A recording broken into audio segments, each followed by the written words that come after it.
What's going on, everybody? Sasquatch Wizard Adirondacks. Thank you for tuning in.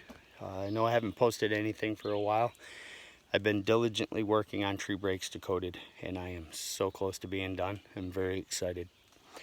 I'm up here in the research area 2 this afternoon, and I'm going to be grabbing some more B-roll and a few other little things that I need to be doing. I've got a few experiments left to do, and then I need to take all of my written work and put it into video form and present it. And I've been very nervous about this. I want it to be good. I don't know if I'm trying too hard. But, you know, something I've realized through all of this is that it's not a wonder that academic science takes a quick glance at some of our work and then turns around and walks away shaking their head. I mean, the terminology, the process by which it takes to write a paper, to publish a scientific paper, a research paper, I had no idea. And as I moved further into this, it was something that I thought, I'm going to publish this and make a video out of it. And when I started learning how to do that, I realized how out of my league I am. And so many of us. There are individuals that have some really good talent, and I'm not putting anybody down at all. I'm talking about myself. This has been a huge learning experience for me personally, and it has been very humbling, and it has put me in my place. I have proven a lot of what I thought was evidence to be bogus, and you're going to see that in Tree Breaks Decoded.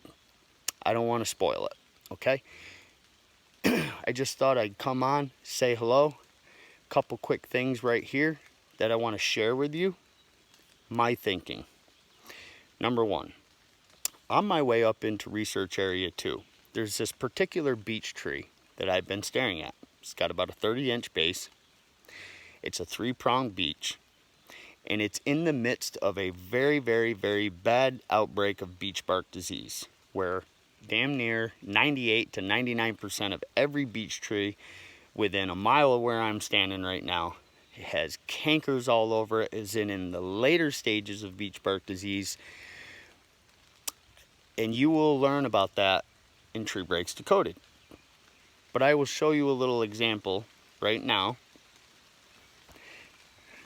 Now, as I'm pointing this, I cannot see the screen, so bear with me.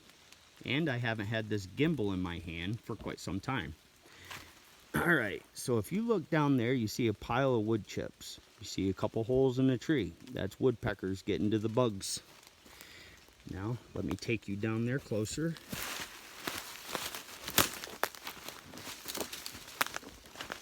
Alright. Now what you have here is an American beech that has fallen to beech bark disease.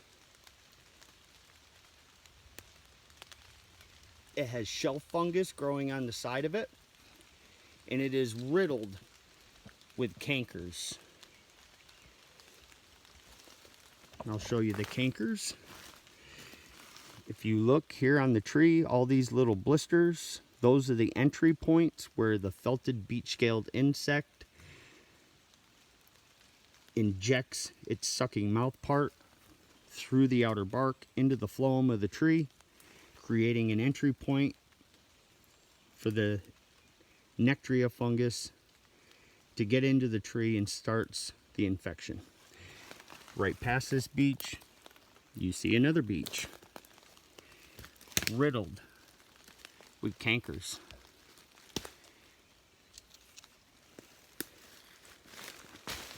Over here, one right after another.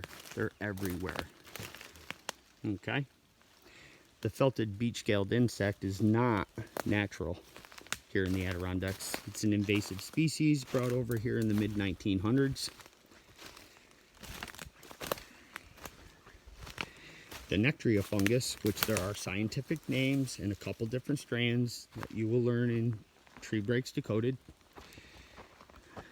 They are indeed natural and native to the Adirondacks. But here I have a beautiful smooth skin American beech, uninfected. It does have the Nectria fungus, which is a white powdery substance on the tree, but for some reason this tree has not been affected. And I think I'm going to report this to the Environment Conservation Department, Forestry Services, the proper branch, and maybe they can come up and take a look at it and find out why that single tree has been tolerant. So, moving on. Won't string this on a long time. I want to show you something else. So, let me get this camera at the right level. Okay, so as I'm driving down the road, I keep looking at this beech tree, right? Okay, so now I'm just going to kind of walk right alongside the bank, and I'm going to stop here. And do you see it over there? If I'm pointing in the right direction, let me see if I can. There, oh, maybe too high. Okay, there's what everybody calls an X. I guess I call it an X too, because that's what it is. It's forest material, two trees that have fallen to form a really nice X. I mean, no doubt about it, right? Let's go take a look at it.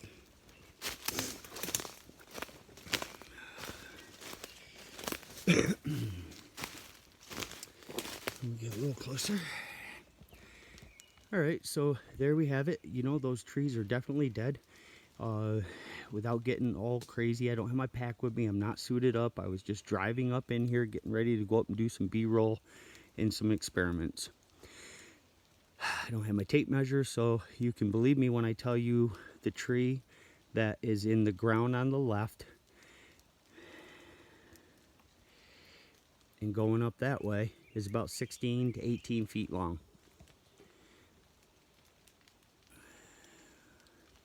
The tree that is in the ground on the right, that is in the crotch of that tree, is about 12 feet long.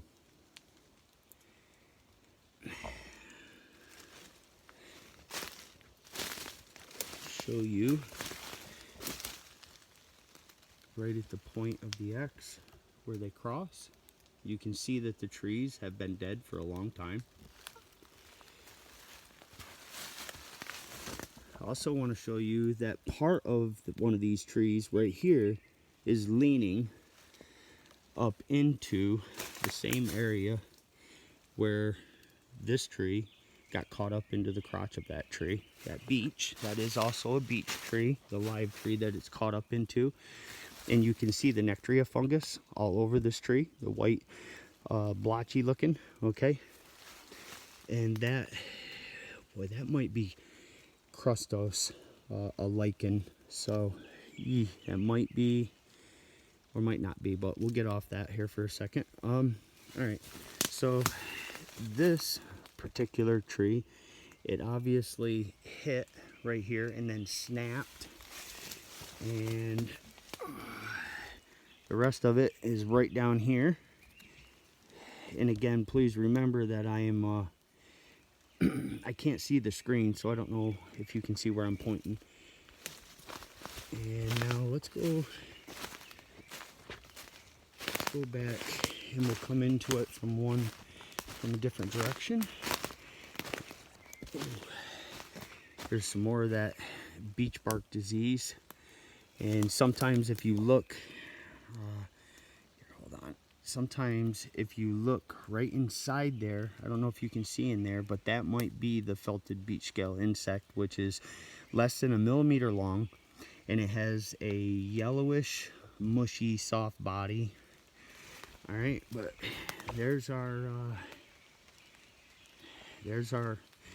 X structure, of which we are investigating and will be for a long time until somebody has a video with a witness and the metadata and everything that you need all wrapped up into one piece of evidence showing Sasquatch, putting that together right there. Until then, that could be natural. All right, something else I want to let you know. You look around here, you see all these little tiny beech trees coming up. I mean, they're just everywhere. Well, you know, the beech nuts haven't been falling. Trees have been under stress. What it is it's the defense of the beech tree trying to stay alive, fighting to stay alive and keep its species alive while under attack by the felted beech-scaled insect, well, the beech bark disease, abbreviation BBD.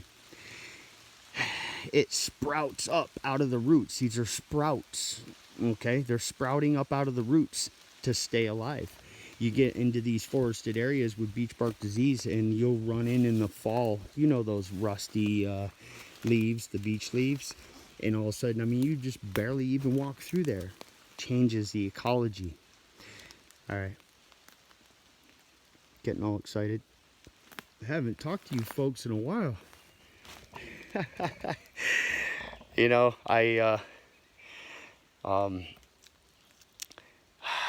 you know, I thought about, actually on Memorial Day, I did do a video real quick to tell everybody Happy Memorial Day and to thank the men and women who gave their lives for this country and served our country and had been wounded. You know what I'm saying. And the other thing that I was talking about was this, you know. Thank you to all the men and women that have served this country for any which way you ever have, okay? Whether you were a fireman, a police officer, a nurse, a doctor, so on and so forth. Soldiers, you know, thank you. You know, thank you so much for being brave and putting forth your best for the American people. Thank you. And another thing, you know, the American worker, the guys that are out there putting 40 to 80 hours a weekend, dragging that ball and chain, don't think for 1 second you aren't serving this country. You know, this currency system we have is called the fiat currency system. And the way it operates is by debt, okay? The way it thrives is by increasing the velocity of money. So guys like me, that through the 08 crash and fighting my way up and out, putting together a business and trying to form jobs and hiring guys, I wrote, actually, I should get that letter because I know I still have it. Because I was behind on a lot of stuff. I was behind on some workers' comp bills and all sorts of things. And I remember getting a bill from somebody, and I told him, I said, man, I said, it's like getting blood from a stone right now. I said, but believe me when I tell you, I mean, not just for myself, but for this country and for everybody, I'm doing everything I can to fight through this and to create jobs. Doing that, you increase the velocity of money. In other words, you go out and you work, and then you get paid. That money gets taxed. And then you buy goods and services, and that gets taxed. When money moves, it increases the velocity of money. So you may not have served the country in the military. You may not have been a doctor, a nurse, a scientist, an astronaut, a fireman, a police officer. But you're the American worker, okay? And you're doing your part in this country. As long as you ain't one of them fellas sitting on your ass on the couch drawing welfare. All right. So anyway, God bless you. Thank you very much. Happy belated Memorial Day weekend. We're going up into Research Area 2. We're going to continue on working on Tree Breaks Decoded. I am super extra excited to be able to present this to all of you. I just pray to God that I do a good job. And you know what? I've already thought about this. Hammer me on it. Don't hold back. And you academic people, whatever you see I did wrong, I only want to get better. So don't hold back. go ahead and pick it right apart, post, call me, email me, write comments in there what I did wrong, so when I continue on, as this project will be in motion for years to come, I will get better and present it better.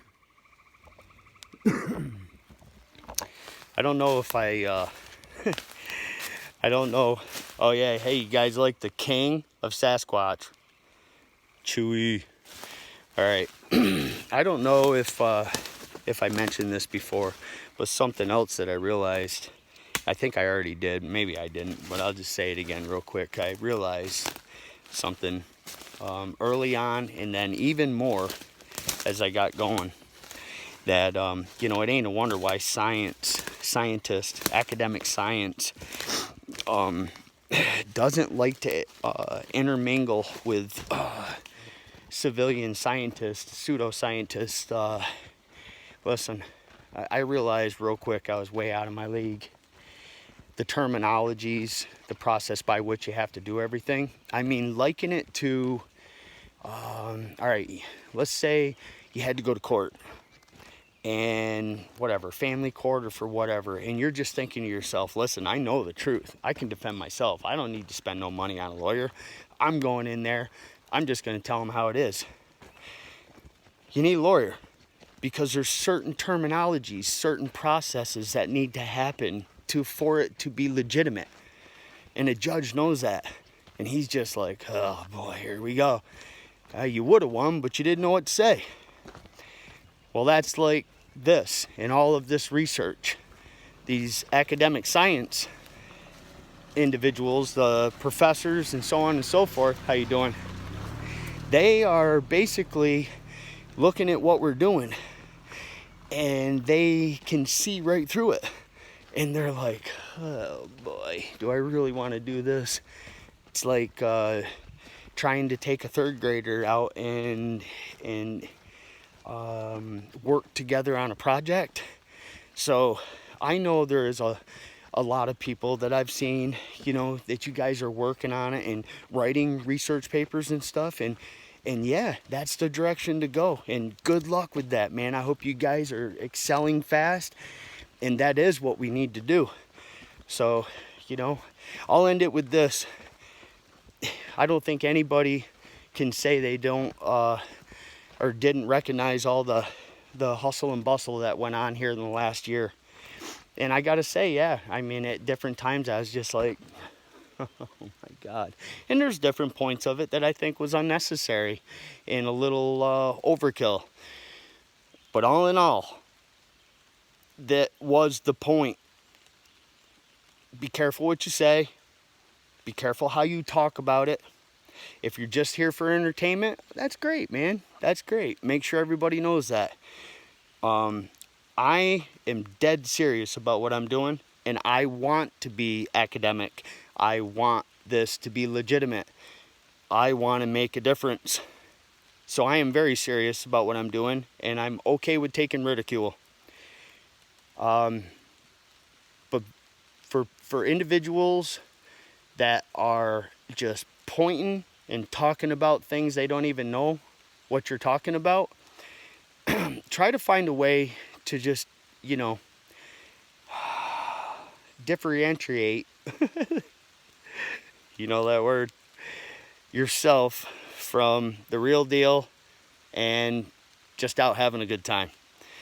Love y'all. God bless you all. I'm going deep. All right, you guys. Take care. God bless you. Bye.